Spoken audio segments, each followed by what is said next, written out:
children in dash stage can reason hypothetically and develop concerns around social issues।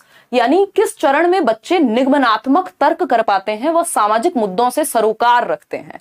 अब ये देखोगे तो एक तरह से क्वेश्चन किसका बन गया, जीन पियाजे का बन गया, लेकिन समाज से जुड़ा हुआ है, सोशल इश्यूज से जुड़ा हुआ है, तो क्या बन गया, सोशलाइजेशन का भी बन गया। तो चीजें जुड़ी हुई हैं इस सब्जेक्ट में, ठीक है ना। तो हाइपोथेटिकली वो सोच पाते हैं, निगमनात्मक चिंतन। देखो जब भी हाइपोथेटिकली या डिडक्टिव थॉट की बात आएगी, समझ जाओ फॉर्मल ऑपरेशनल की बात हो रही है। हिंदी में भी देख लेना है थोड़ा सा, है ना। हाइपोथेसिस जो है, जब हम हाइपोथेटिकल रीजनिंग की बात करते हैं तो इंडक्टिव रीजनिंग की बात नहीं हो रही, निगमनात्मक लिखा हुआ है उधर हिंदी में। निगमन का मतलब क्या है यहां यार, निगमन तो फिर हिंदी में आगमन और निगमन विधि, डिडक्टिव ही होता है ना।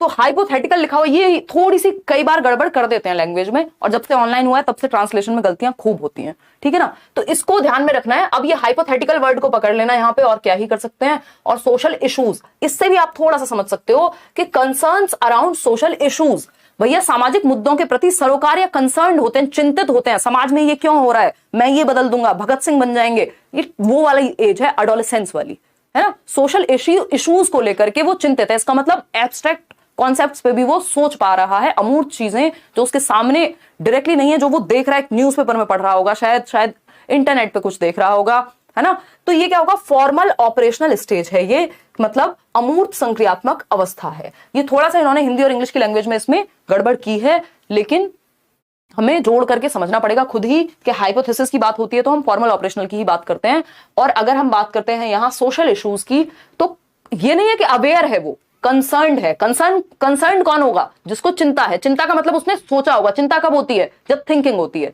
ठीक है।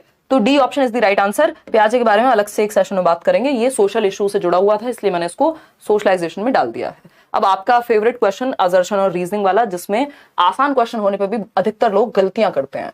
एक है असर्शन यानी कथन दिया है, और दूसरा उसका कारण दिया है, तर्क दिया है, रीजनिंग दी है। असर्शन यानी कथन क्या है, it is important for middle school teachers to enable the students to look at the portrayal of gender stereotypes in the media critically। यानी माध्यमिक स्कूल के शिक्षकों के लिए, वो जो 6 से 8वीं वाली क्लास है, उन शिक्षकों के लिए ये जरूरी है, महत्वपूर्ण है कि वो मीडिया में जो जेंडर रूढ़िबद्धताएं चली आ रही हैं, कि अगर कोई वॉशिंग पाउडर का एड आ रहा है, किसी स्कूटी का एड आ रहा है, तो वो हम दिखा रहे हैं कि वो फीमेल्स के लिए है, वहां हम फीमेल्स को लेके आ रहे हैं। इससे हम क्या दर्शाना चाह रहे हैं कि जो स्कूटी है वो क्या है, फीमेल्स चलाएंगी। जो वॉशिंग पाउडर है, घड़ी हो, व्हाटएवर, बहुत सारे हो सकते हैं, वो सब क्या है, वो महिलाएं यूज करती हैं, तो उसमें हम महिलाओं को लेते हैं। या शैम्पू के भी आप एड्स देखते हैं तो ज्यादातर फीमेल्स मिलती है। हालांकि अब ये चीजें काफी हद तक बदल गई हैं, अभी तो आप एड्स देखेंगे बहुत सारे अंतर हैं। बीच में सलमान खान को भी ले आए थे घड़ी में, है ना, या और भी चीजें ले आए थे, लेकिन सलमान खान को वहां धुलते हुए तो कम ही दिखा रहे थे ना। खैर व्हाटएवर, ऐसे बहुत सारे कंसर्निंग इश्यूज हो सकते हैं जो स्टीरियोटिपिकल लगे, या लिंग रूढ़िबद्धता जिनमें दर्शाई जाए कि कोई एक काम लड़कियों का ही है, खाना बनाना लड़कियों का ही काम है ना, बाहर जाना लड़कों का काम है। इस तरह की चीजें जो मीडिया में दिखाई जा रही हैं उनको क्रिटिकली एग्जामिन करें जब बच्चा, क्योंकि जब टीन एज है, ये मिडिल स्कूल का मतलब क्या, 11 से 14 वर्ष के बीच का बच्चा होगा, तो ये टीन एज है, इस टाइम पे बहुत इंपैक्ट पड़ता है बच्चे की सोच पे। तो हम इसको क्रिटिकली आलोचना करें इसकी, इसके सभी पक्षों को समझें कि ये कोई लॉजिकल बात नहीं है। टीचर्स इस बात पे चर्चा करें क्लासरूम में, बात सही है या गलत है, सही तो है, बिल्कुल सही है। रीजन क्या है, media is an important socialising agency. यानी मीडिया जो है, मीडिया क्या है, आपका अखबार हो सकता है, आपके टीवी एड्स हो सकते हैं, आपका इंटरनेट आज के समय पे बहुत बड़ा मीडिया का उदाहरण है, या आपके बैनर्स हो सकते हैं जो होर्डिंग्स लगे होते हैं, ये सब क्या है, मीडिया का ही उदाहरण है। तो मीडिया एक महत्वपूर्ण एजेंसी है जिसके द्वारा सामाजिकरण होता है। जो हम मूवीज में देखते हैं उसका बहुत प्रभाव पड़ता है, जो हम एड्स में देखते हैं उसका हम पे प्रभाव पड़ता है। इसका मतलब बात सही है, ये जो भी चीजें चल रही हैं। अभी एक ऐड आया था ना जिसमें 2 क्रिकेटर्स जो हैं वो अपना कोई तो किसी पान मसाला का ऐड है, तो वो देख के मुझे भी थोड़ा सा अजीब लगा कि यार ये क्या, मतलब हम क्या एग्जांपल प्रेजेंट कर रहे हैं, मतलब क्या कहना चाह रहे हैं हम। तो वो ये चीजें ऐसी हैं, मीडिया क्योंकि इंपैक्ट डालता है लोगों को डायरेक्टली, और स्पेशली जो कम एज के लोग हैं वो, या जिनका बहुत ज्यादा स्ट्रॉन्ग माइंड नहीं है, उनके लिए ज्यादा इन्फ्लुएंशियल होता है। तो हमें जरूरी है कि हम मीडिया में क्या चल रहा है उस पर ध्यान रखें।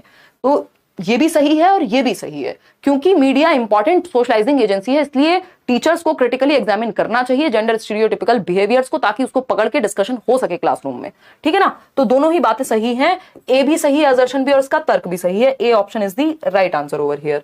आगे बढ़ेंगे फटाफट से, क्वेश्चन नंबर 12 देखिएगा, 25 जनवरी का ही है ये, मॉर्निंग शिफ्ट का, पेपर 1 का। क्या पूछा है, आसान सा क्वेश्चन है, dash is the process by which children learn the norms of the society, यानी कौन सी प्रोसेस है जिसके द्वारा बच्चे समाज के तौर तरीके सीखते हैं, नॉर्म्स सीखते हैं, डिजायरेबल और अनएक्सेप्टेबल व्यवहार सीखते हैं कि कौन सी चीजें एक्सेप्टेबल है, कौन सी चीजें नॉन एक्सेप्टेबल है या इनएक्सेप्टेबल है, व्हाटएवर, ठीक। तो अगर हम बात करते हैं यहां, एसिमिलेशन है, मेटाकॉग्निशन है, सोशलाइजेशन है या सेग्रीगेशन है। चलिए, सेग्रीगेशन तो अलगाव होता है, मेटाकॉग्निशन की यहां बात नहीं हो रही, क्योंकि thinking about thinking, self reflection, इन सब चीजों में मेटाकॉग्निशन आ जाएगा, यहां पे नहीं आएगा। तो एसिमिलेशन सोशलाइजेशन में शामिल होता है, लेकिन सिर्फ एसिमिलेशन है जिसके द्वारा हम नॉर्म्स सीखते हैं, ऐसा नहीं है। तो इसमें फंसना नहीं है, सामाजिकरण की वो प्रक्रिया है जिसके द्वारा हम समाज के तौर तरीके सीखते हैं, इसमें एसिमिलेशन, एडेप्टेशन सब कुछ आ जाता है, एनकल्चरेशन, एकल्चरेशन, अभी आगे क्वेश्चन आएगा जिसमें आप फंसेंगे। तो C option is the right answer over here. आगे बढ़ेंगे, क्वेश्चन नंबर है 13। एक और आपके वो प्रभु पेट पे बाण मारिए वाला क्वेश्चन, यानी मुश्किल क्वेश्चन ये आपको लगता है, क्यों? क्योंकि लेंदी होता है क्वेश्चन, ठीक है ना, और इसमें कई लोग कंफ्यूज हो जाते हैं। इसमें आपको 2 बातों का ध्यान रखना होता है कि ये कथन में क्या कहा गया है, क्या वो सही है, अगर सही है या गलत है वो पहचान लो पहले, फिर इस कथन का सही रीजन यहां दिया गया है या कुछ और ही बात हो रही है, या फिर ये भी गलत है, ये आपको चेक करना होता है। ये कब का है, 18 जनवरी का पेपर 2 है ये, अभी 2023 में जो अभी पेपर हुआ था, ठीक है ना। फटाफट से जवाब देंगे, क्या उत्तर होना चाहिए। इन मिडिल स्कूल, अगेन क्योंकि पेपर 2 है तो मिडिल स्कूल लिखा हुआ है, बस यही आपके लिए प्राइमरी भी होता है, उत्तर तब भी सेम रहता है, लेकिन मिडिल स्कूल में आपको ध्यान रखना होता है पेपर 2 का जवाब देते समय कि 6 से 11 नहीं, 11 से 14 वर्ष के बच्चों की बात हो रही है, कक्षा 6 से 8 के बच्चों के लिए बात हो रही है, उसके ऊपर तो सीटेट है ही नहीं ना अभी तक, तो आपको समझ जाना है। तो इन middle school teachers should encourage boys to study mathematics, यानी कक्षा 6 से 8 के बीच, और ये प्राइमरी लिखा होता है तब भी बात सेम ही थी, ये बस इनको 2 कहानियां या 2 लाइन एक्स्ट्रा ऐड करनी होती है इसलिए लिख देते हैं यहाँ पे। तो मैथमेटिक्स यानी गणित को पढ़ने के लिए प्रोत्साहित किया जाना चाहिए लड़कों को, और विज्ञान पढ़ने के लिए, गणित और विज्ञान पढ़ने के लिए लड़कों को प्रोत्साहित किया जाना चाहिए मिडिल क्लासरूम में। अच्छा, क्या ये अच्छी बात है, क्या ये सही बात है? लड़कियों को क्या मतलब परहेज है गणित से, या लड़के होम साइंस पढ़ लेंगे तो कुछ दिक्कत हो जाएगी? ऐसा तो नहीं होता, ठीक है ना। तो यहां पे क्या है, ये चीज ही अपने आप में गलत है, ये कोई अच्छा कॉन्सेप्ट नहीं है, ये फॉल्स है, ठीक। अब इसका रीजन क्या दिया है वो देखते हैं। Boys do not have the inherent abilities to study languages, मतलब लड़कों में क्षमता ही नहीं होती या आंतरिक जन्मजात क्षमता नहीं होती भाषा को सीखने की। तो भैया इतने सारे जो पोएट्स हैं, जो कवि हैं, वो तो लड़के होते ही ना अगर उनको भाषा आती ही नहीं। इतने अच्छे अच्छे स्पीकर्स हैं, है ना, प्राइम मिनिस्टर को देख लीजिए, और कितने लोग आपको मिल जाएंगे, हमारे जो फॉरेन मिनिस्टर हैं, दुनिया भर के लोग हैं जो मेल्स हैं और बहुत बढ़िया भाषा पे उनकी पकड़ है, अपने आप हो गया ऐसे ही, मतलब क्षमता होती ही नहीं है, मतलब ये बेकार की बात हो गई बिल्कुल, ये भी बोगस या फॉल्स एकदम क्लेम है, एकदम बेकार। तो दोनों ही बातें गलत हैं, जब दोनों ही गलत हैं तो ए इज ट्रू नहीं कहेंगे, both A and R are false, ठीक है, आर नहीं है, ये ऑस्कर नहीं चल रहे हैं, ठीक है, D option is the right answer over here. आगे बढ़ेंगे क्वेश्चन नंबर 14 पर फटाफट से। क्या कहता है जी 14, समझते हैं। क्वेश्चन नंबर 14 बहुत ही छोटा सा हल्का सा लड्डू सा क्वेश्चन, 18 जनवरी पेपर 2। देखिएगा, dash is a primary agent और agency of socialization for very young children, बहुत छोटे बच्चों के लिए प्राथमिक सामाजिकरण की संस्था कौन सी होती है? सिंपल आंख बंद करके परिवार ढूंढो, कहीं तो लिखा होगा, कहीं तो लिखा होगा तत्कालीन परिवार या इमीडिएट फैमिली, यानी बिल्कुल जो आपका इमीडिएट परिवार है, माता पिता भाई बहन या जो भी आपके साथ रहते हैं उस समय पे, तो ये इमीडिएट फैमिली हो गई। इसका सही उत्तर प्रिंट मीडिया हो, रिलीजियस ऑर्गेनाइजेशन, मंदिर हो, मस्जिद हो, मदरसा हो, स्कूल हो, ये सब सेकेंडरी में जाएंगे। प्राइमरी है आपका परिवार। देख रहे हैं कैसे अलग अलग शिफ्ट में घुमा घुमा करके पूछ दे रहा है। क्वेश्चन नंबर 15 देखिए, in order to address gender stereotypes in the class it is important to, यानी अगर हम चाह रहे हैं एड्रेस करना, यानी हम रोकने की कोशिश कर रहे हैं या उस पर चर्चा करने की कोशिश कर रहे हैं, पकड़ने की कोशिश कर रहे हैं कि गड़बड़ कहां है। जेंडर स्टीरियोटाइप मतलब जो लिंग रूढ़िबद्धताएं चली आ रही हैं कि लड़के रोते नहीं है, लड़कियों को बाहर नहीं भेजेंगे, लड़कियों को स्पोर्ट्स में नहीं जाना चाहिए, लड़कों को रोना नहीं चाहिए, लड़कों को शेफ नहीं बनना चाहिए और व्हाटएवर। तो ये क्या है, रूढ़िबद्धताएं हैं, इनको रोकने के लिए, इनको चैलेंज करने के लिए, इनको एड्रेस करने के लिए, इनको क्लास में डिस्कस करने के लिए क्या करना चाहिए? पहला ऑप्शन है to make cross gender interactions restricted, यानी डिफरेंट जेंडर मेल और फीमेल को इंटरेक्ट ही मत करने दो। यही तो होता है बहुत सारे स्कूल्स में आज भी, साथ में हम बैठने भी नहीं देंगे। और हमने सोशलाइज भी ऐसा किया है कि अगर साथ बैठ भी गए तो क्लास में तूफान मचेगा ही मचेगा। बहुत सारी जगह पे यही स्थिति है अभी भी। तो सिर्फ टीचर्स की भी गलती नहीं है, बहुत समाज की भी इसमें थोड़ी सी गलती है। तो in order to address gender stereotypes, क्योंकि इसके बाहर कॉन्सेप्ट नहीं है ना, कहां से लाएंगे, चांद से लाएंगे क्वेश्चन। ठीक, तो 24 जनवरी को पेपर 1 में क्वेश्चन पूछा जाता है क्या, कैसे रोकें, कैसे एड्रेस करें। तो ऐसा नहीं है कि क्रॉस जेंडर इंटरेक्शंस को रेस्ट्रिक्ट कर दो, है ना, प्रतिबंधित कर दो कि लड़का और लड़की अगर बात कर रहे हैं कुछ तो होगा, लड़का और लड़की कभी दोस्त नहीं हो सकते। यही सब चीजें हैं जो स्टीरियोटाइपिंग को फिर बहुत प्रमोट कर देती हैं बाद में, फिर सच में ही नहीं हो पाते क्योंकि उन्हें कभी बात करने को मिला ही नहीं बचपन से, तो फिर दोस्त हो कैसे पाए वो। बी ऑप्शन है avoid discussions around gender discrimination. अगर हम जेंडर भेदभाव पे कभी चर्चा ही नहीं करेंगे तो कभी कुछ खत्म होगा ही नहीं, कभी समाज में परिवर्तन आएगा ही नहीं, है ना। Present examples that challenge those stereotype. सबसे आसान क्वेश्चन, ऐसे उदाहरण प्रस्तुत किए जाएं जो रूढ़िवादिताओं को चुनौती दें। अच्छा, कोई कह रहा है कि भैया लड़कियां कमजोर होती हैं तो आप कर्णम मल्लेश्वरी का एग्जांपल दे सकते हैं, 130 किलोग्राम तक वेट उठा लेती हैं, है ना। अभी दंगल मूवी आई थी, वो क्या चैलेंज कर रही है स्टीरियोटाइपिंग को, है ना, कि लड़कियां कमजोर हैं या पहलवान नहीं बन सकती या नहीं बनना चाहिए। तो ऐसे एग्जांपल्स आप प्रेजेंट करेंगे जो स्टीरियोटाइपिंग को चैलेंज करते हो, उसको क्या करते हो, चुनौती देते हो। Practice gender bias through everyday practices. तो ये तो और खतरनाक बात है। बायसनेस में स्टीरियोटाइपिंग, बेसिकली स्टीरियोटाइपिंग में बायसनेस होती ही होती है, और बायसनेस अगर लंबे समय तक चल जाए तो स्टीरियोटाइप बन जाएगा। बायसनेस क्या है, भेदभाव। भेदभाव ये भी हो सकता है कि आप लड़कों को दबा के रखें और लड़कियों को कहें तुम मजे करो। भेदभाव मतलब दोनों में से किसी के साथ भी कुछ भी अगर गलत हो रहा है, किसी एक तरफ आप झुक रहे हैं, तो वो बायसनेस है, बिना आधार के, बिना नीड्स को समझे, ठीक है ना। तो बायसनेस को हम प्रमोट करेंगे, ये तो और खराब बात हो जाएगी, इससे तो स्टीरियोटाइप बढ़ेगा, कम थोड़ी होगा।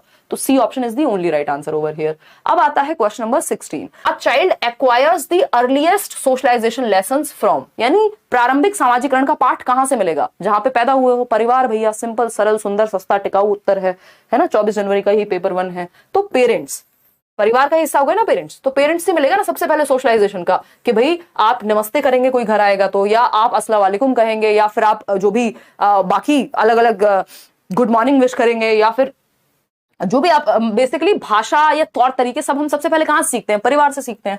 ठीक, तो मीडिया, स्कूल, न्यूज़पेपर सब सेकेंडरी हो गए। माता पिता या परिवार लिखा होता तो बात एक ही हो जाती। सबसे आसान क्वेश्चन है इस तरह का, एक क्वेश्चन आ ही जाता है। क्वेश्चन नंबर 17 देखिए, थोड़ा सा लेंदी है।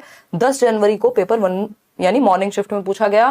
Practice of limiting the optional choice of home science for girls and physical education for boys is grounded in, यानी वैकल्पिक विषयों के चुनाव में लड़कियों के लिए गृह विज्ञान का विषय और लड़कों के लिए शारीरिक शिक्षा के विषय को सीमित कर देने की प्रथा जो है, ये किस पर आधारित है। देखिए, जब भी बात प्रथा की होगी कि चली आ रही है कोई चीज, और चाहे वो गलत हो सकती है, अगर चली आ रही है और गलत है इसका मतलब स्टीरियोटाइपिंग हो रही है वहां भर भर के। लड़कियों के लिए होम साइंस पढ़ाना चाहिए और लड़कों के लिए फिजिकल एजुकेशन, ये फिक्स हो जाना चाहिए। ऑप्शन मत दो किसी को भी, चॉइस का मामला रखो ही मत। ये क्या है, इससे स्टीरियोटाइपिंग को बढ़ावा मिलेगा, या ये जो थॉट है ये ग्राउंडेड है कहां पे, स्टीरियोटाइपिंग में। ये रूढ़िबद्धता से आता है, रूढ़िबद्धता पर आधारित है ये थॉट। अदरवाइज कई लड़के हो सकते हैं जिनको होम साइंस में इंटरेस्ट हो, कई लड़कियां हो सकती हैं जिनको फिजिकल एजुकेशन में इंटरेस्ट हो। तो यहाँ पे इंडिविजुअल डिफरेंसेस हैं, व्यक्तिगत विभिन्नताएं भी हैं। ज्यादातर लोगों को किसमें इंटरेस्ट है उसके आधार पे हम सबको नहीं कह देंगे। इंक्लूसिव अप्रोच, इसमें कोई इंक्लूसिव अप्रोच नहीं है। इक्वालिटी तो कहीं से नहीं है। डिस्कवरी अप्रोच कुछ नहीं है। यहाँ पे स्टीरियोटाइपिंग है भर भर के, या बायसनेस है। स्टीरियोटाइपिंग की जगह कई जगह पे आपको बायसनेस भी मिल जाएगा। बात लगभग बराबर ही है, क्योंकि जहां पे बायसनेस हो रही है, स्टीरियोटाइपिंग में बायसनेस हमेशा होगी। यानी स्टीरियोटाइप करने का ही मतलब है कि आप किसी एक के साथ भेदभाव जरूर कर रहे होंगे, और भेदभाव होगा तो इवेंचुअली स्टीरियोटाइपिंग भी हो जाएगी। The process of teaching young generation about social processes through everyday interactions is called, यानी वह प्रक्रिया जिसमें युवा पीढ़ी को रोजमर्रा के अंतःक्रिया के द्वारा, मिलजुल करके, बातचीत के द्वारा या साथ रह करके हम समाज की प्रक्रियाएं सिखा रहे हैं, उसको सोशलाइजेशन कहेंगे, या सोशेबिलिटी कहेंगे, कल्चरिंग कहेंगे, या डिलेड इमिटेशन कहेंगे। ये हमें हटा देती हूँ, ये दोनों ऑप्शन।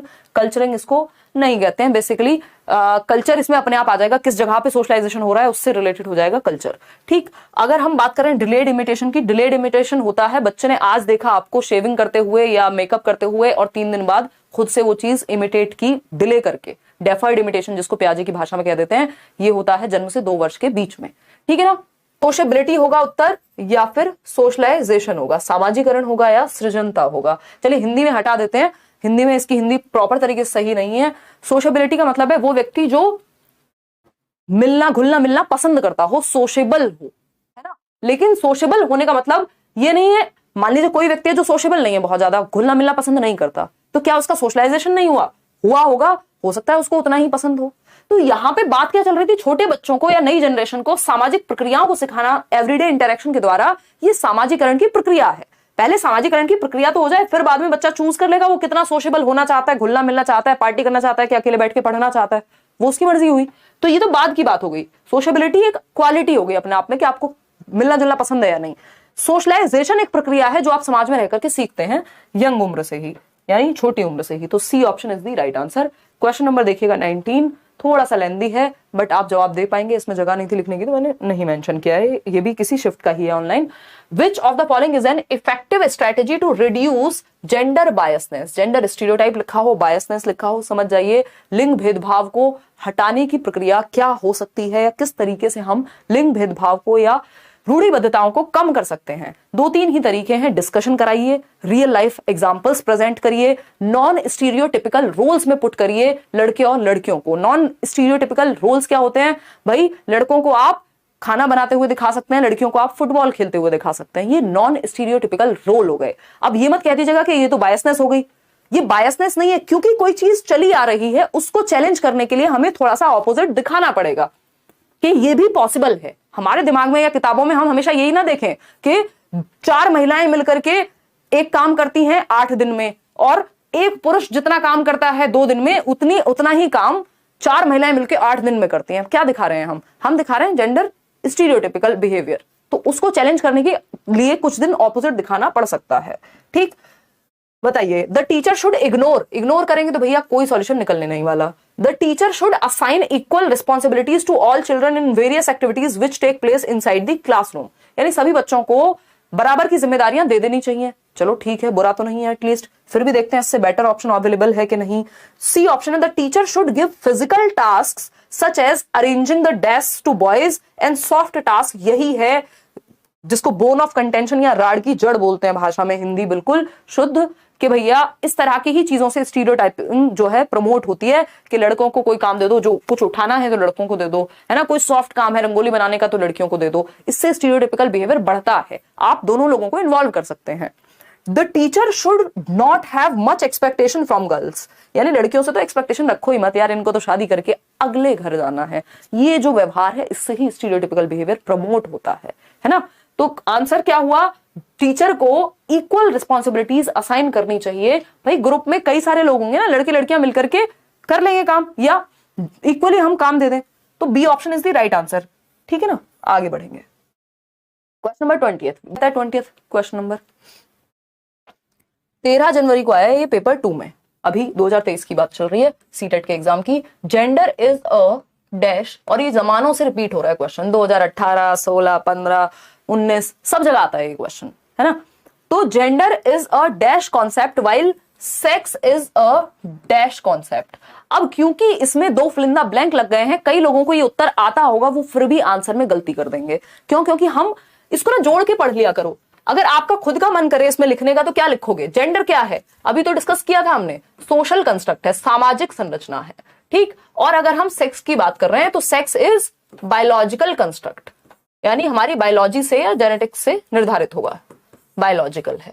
यानी जेंडर एक, या हिंदी में लिंग लिखा हो सकता है, आजकल तो इन्होंने जेंडर को जेंडर ही लिखना शुरू कर दिया है, तो इंग्लिश में इसको जरूर चेक कर लेना है। फिर भी जेंडर एक सामाजिक संप्रत्यय है ना, ऐसे फिल करके हम देख सकते हैं, कंफ्यूजन नहीं होगा। जबकि लिंग क्या है? एक जैविक संप्रत्यय है, या जैविक अवधारणा है।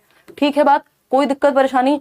अब आप आंसर मैच कर सकते हैं, क्योंकि इस तरह के क्वेश्चंस की अगर आपको प्रैक्टिस नहीं है तो इसमें फंसते हैं कई लोग। जेंडर बायोलॉजिकल नहीं हो सकता, जेंडर सोशल होता है, बिल्कुल सही, और सेक्स बायोलॉजिकल होता है, बिल्कुल सही। इसका मतलब B is the right answer. ये बायोलॉजिकल जेंडर नहीं हो सकता, फिजियोलॉजिकल नहीं हो सकता जेंडर, है ना। और यहाँ पे बायोलॉजिकल और सोशल की ही बात होती है जनरली, शारीरिक की बात नहीं होती है सच, ठीक है।